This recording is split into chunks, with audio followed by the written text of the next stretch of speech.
Bonjour à tous, bienvenue sur My Travel Project, et t'as peut-être dû le voir dans mes dernières vidéos, mais je suis partie en voyage au Maroc. Ça faisait quand même un bout de temps que j'avais pas voyagé à l'étranger entre ma grossesse et mon accouchement, ça faisait genre un peu plus d'un an quand même. Donc vraiment j'étais trop contente de pouvoir repartir à l'étranger, de pouvoir découvrir, ou en l'occurrence plutôt redécouvrir une nouvelle culture, enfin vraiment ça m'a fait trop de bien.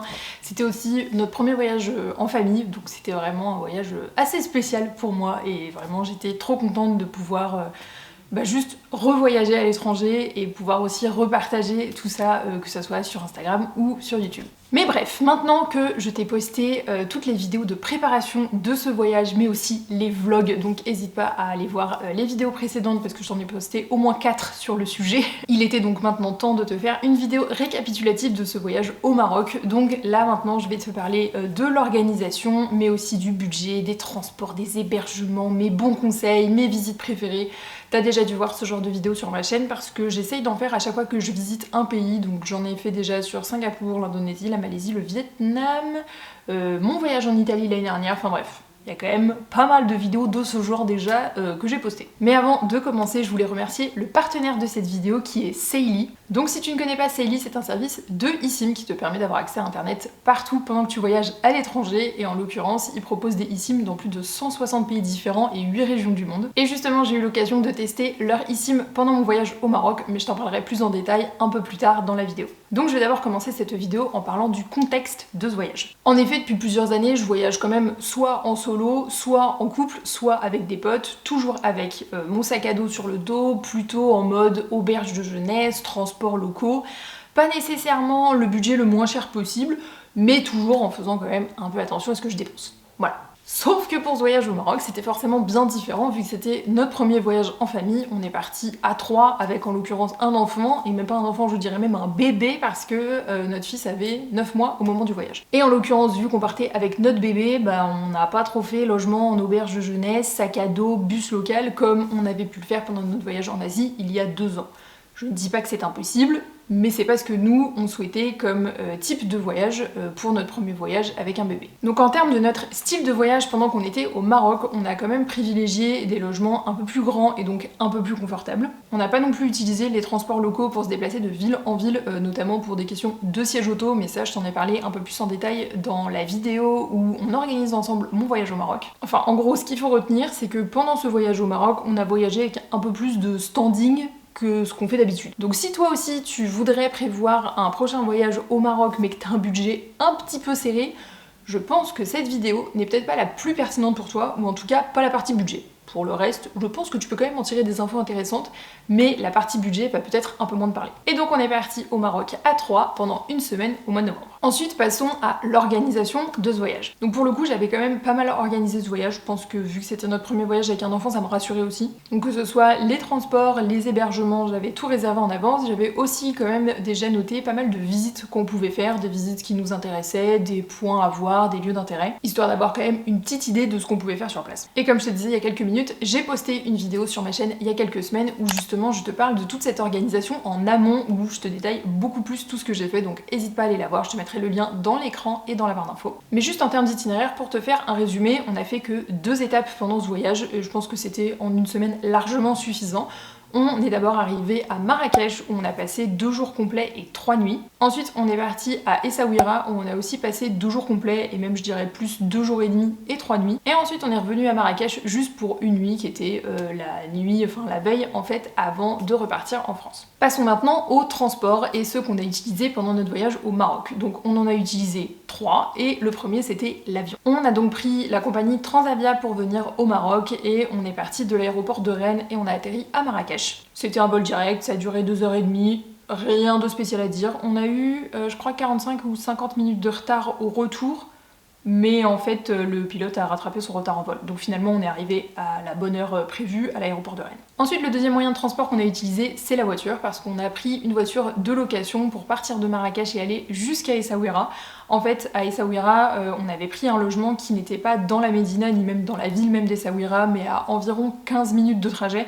C'est pour ça qu'on a préféré louer une voiture comme ça, on était vraiment beaucoup plus flexible et beaucoup plus libre en fait de nos mouvements. Et enfin, le troisième moyen de transport qu'on a utilisé, c'est encore la voiture, mais cette fois-ci en mode transport privé, dans le sens où quand on est arrivé à l'aéroport de Marrakech, on avait réservé par notre riad un transfert de l'aéroport jusqu'à notre riad, et pareil pour le retour, donc de notre riad jusqu'à l'aéroport de Marrakech pour repartir.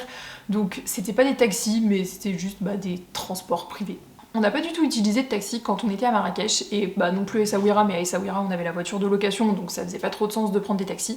Et à Marrakech, en fait, à chaque fois nos riads étaient quand même très bien placés, donc on a tout fait à pied. Évidemment, si on avait voulu visiter des points d'intérêt, dont je vais parler plus tard dans la vidéo, qui se situaient vraiment plus loin de notre hébergement, je pense par exemple au jardin de la Ménara ou au jardin Majorel qu'on n'a pas visité, je pense que oui, on aurait pris un taxi, mais avec les visites qu'on a faites, ça faisait pas de sens, on a tout fait à pied et c'était très bien. Donc maintenant, je vais te parler des hébergements qu'on a pris pendant notre voyage. Donc pendant ce voyage au Maroc, on a logé dans 3 hébergements différents, il y en avait 2 à Marrakech et 1 à Essaouira. On est d'abord arrivé à Marrakech où on a logé au riad FZ. Donc pour le coup, c'était pas un riad comme moi je me l'imaginais, avec vraiment un patio central autour duquel tu peux tourner à tous les étages. Là en fait, ce patio au milieu était fermé par des murs à tous les étages, ce qui faisait que chaque étage c'était un peu comme un petit appartement. Nous, ce qu'on avait réservé par le riad, finalement c'était un petit appart avec 2 chambres, parce qu'on avait un salon, une cuisine, une salle de bain, et on avait 2 chambres,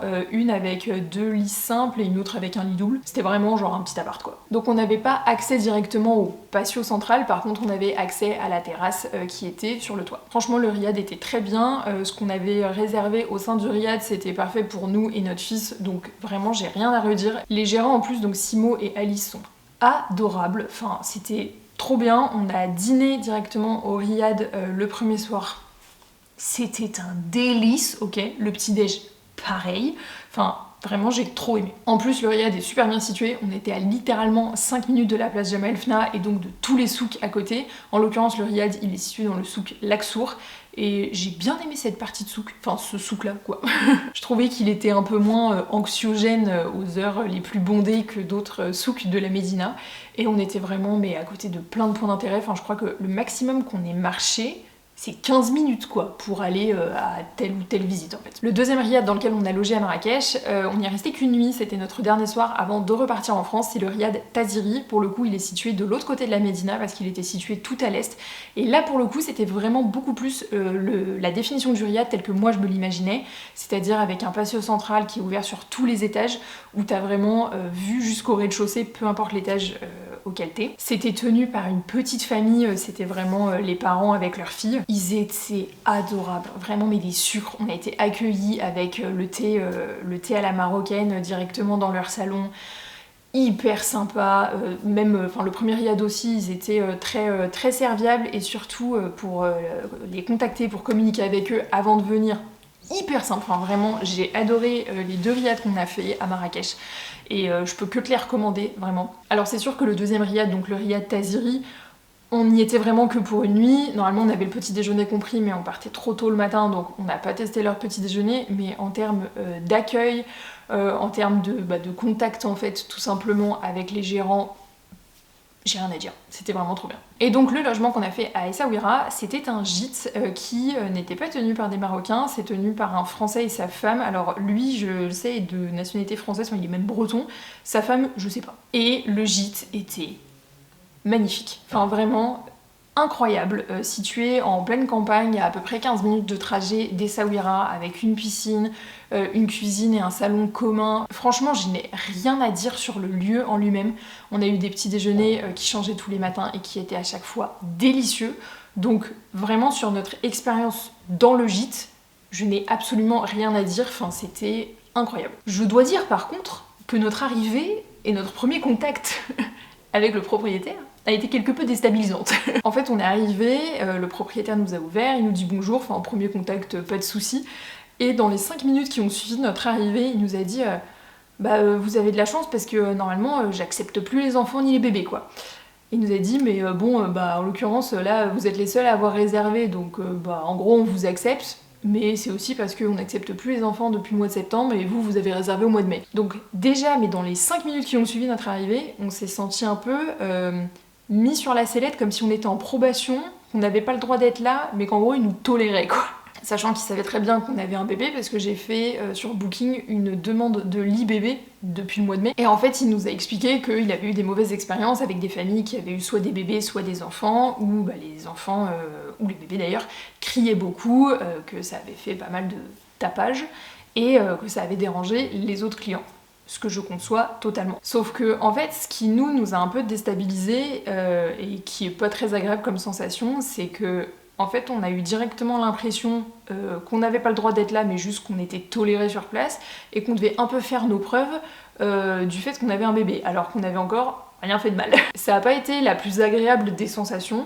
La chance qu'on a eue dans cette histoire, c'est qu'en fait, sur les 3 nuits qu'on a passées dans ce logement, on a été le seul couple, les seuls clients en fait, de tout le gîte pendant les 2 premières nuits. Et la dernière nuit, c'est un couple qui est littéralement arrivé, ils ont posé leurs affaires, ils sont partis dîner, ils sont revenus et ils sont repartis le lendemain à genre 7h du matin. Et ils nous ont dit qu'ils n'avaient pas du tout entendu notre fils. Donc en fait, dans ce gîte, on a eu une très bonne expérience sur les lieux, sur le petit déjeuner, sur l'environnement de manière générale. Et je peux pas dire qu'on ait eu une mauvaise expérience en termes de contact avec le gérant, parce que ça s'est bien passé après sur les 3 jours qui ont suivi.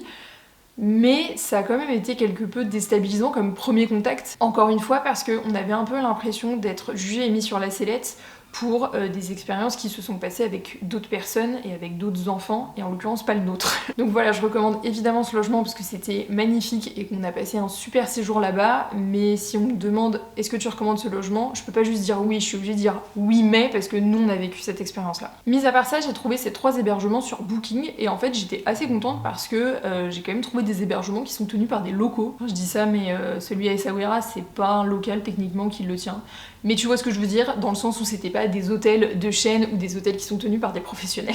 En l'occurrence, ce sont que des hébergements qui sont tenus par des familles, et j'ai trouvé ça cool parce que c'est vrai que c'est pas toujours quelque chose auquel je fais attention quand je cherche des hébergements. Et pourtant, je trouve ça quand même bien de valoriser des hébergements qui sont tenus par des familles ou par des locaux, et pas uniquement des hôtels de chaîne ou tenus par des professionnels. Dans tous les cas, je te recommande quand même vraiment les 3 hébergements qu'on a testés, parce qu'on a quand même eu une bonne expérience dans les 3, qu'ils étaient tous très bien placés. Et je trouve qu'un bon hébergement quand t'es en voyage, ça te fait quand même une bonne partie du voyage. Quand t'as vraiment un hébergement pourri, en général, ça te laisse un souvenir un peu plus mitigé sur l'endroit où tu es, tu vois. Maintenant que je t'ai parlé des transports et des hébergements, je voulais te parler du téléphone et surtout de l'accès à internet pendant ton voyage au Maroc. Et justement, pour ce qui est de l'accès à internet pendant mon voyage, j'ai eu de la chance que Saily me propose de tester leur eSIM pendant mon voyage au Maroc, donc encore merci à eux d'être mon partenaire sur cette vidéo. Si tu ne connais pas Saily, c'est une application qui te permet de télécharger des eSIM pour continuer à avoir internet pendant que tu voyages. Alors en fait, j'ai déjà eu l'occasion de tester des cartes SIM comme ça par le passé, mais jamais des eSIM, tout simplement parce qu'en fait mon ancien portable n'était pas compatible avec les eSIM,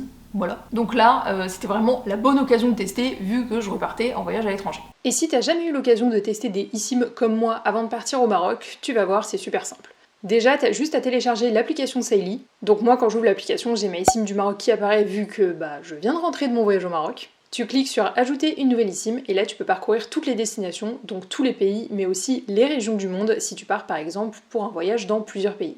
Donc si demain tu décides de partir en Malaisie, alors il te suffira de sélectionner le pays et ensuite de choisir le nombre de gigas dont tu vas avoir besoin pour ton voyage. Maintenant, il ne te reste plus qu'à rentrer mon code promo pour avoir moins 15% sur ta commande, de payer, et le tour est joué.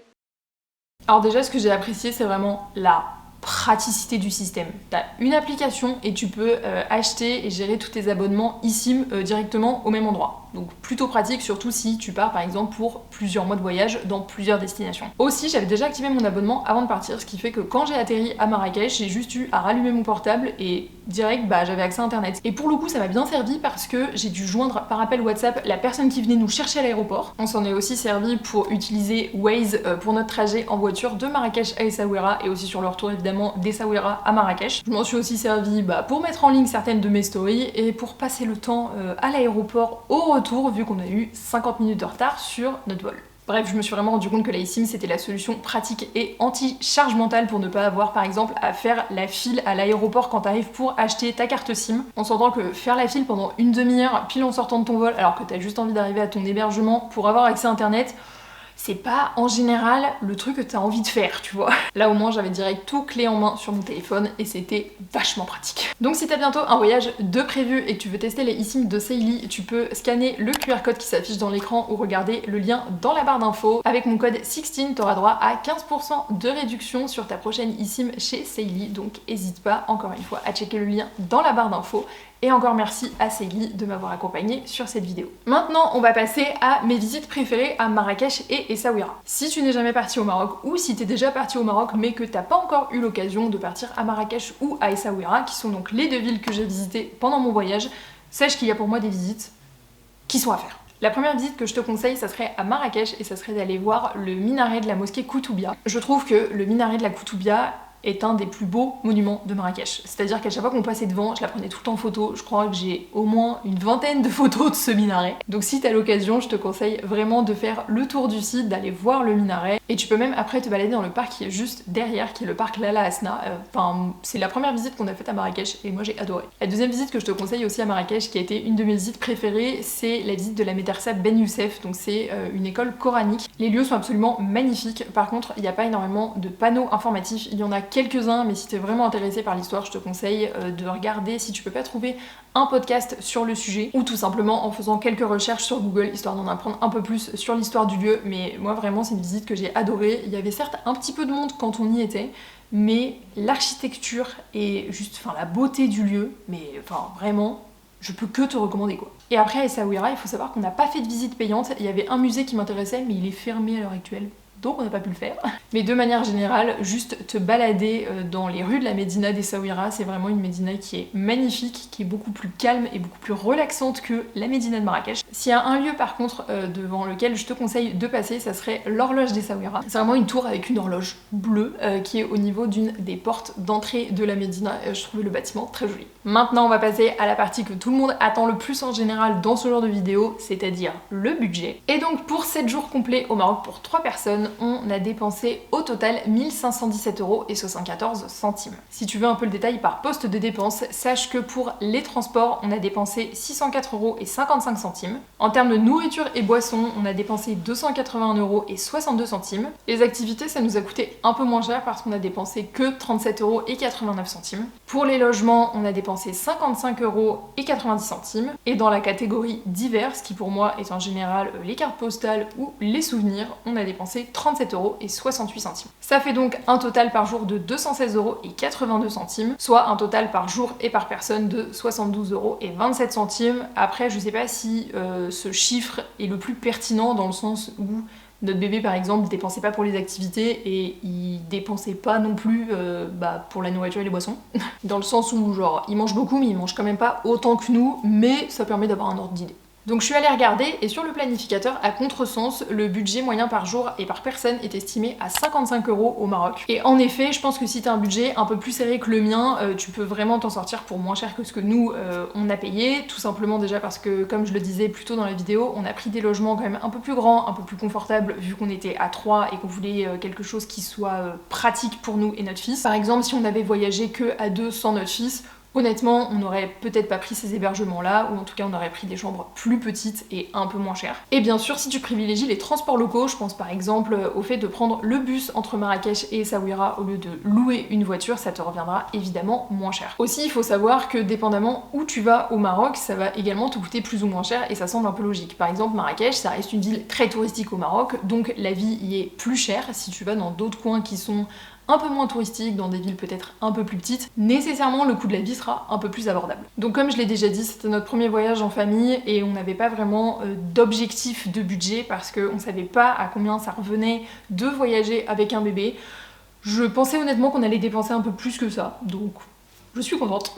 À voir bien sûr au fur et à mesure que notre fils va grandir et que nous on va s'habituer à voyager avec un enfant, de voir si ce budget change, si on a toujours les mêmes habitudes en voyage, et puis on va pas se mentir, ça dépend aussi du pays. Maintenant que la partie budget c'est fait, je voulais te donner quelques conseils rapides pour ton prochain voyage au Maroc. La première chose que je te conseille c'est de télécharger les applications Robi Taxi et Glovo. Clairement ce conseil à la base ne vient pas de moi mais de Marine de la chaîne Dominikovna parce que j'ai trouvé ces bons plans là dans ses vidéos.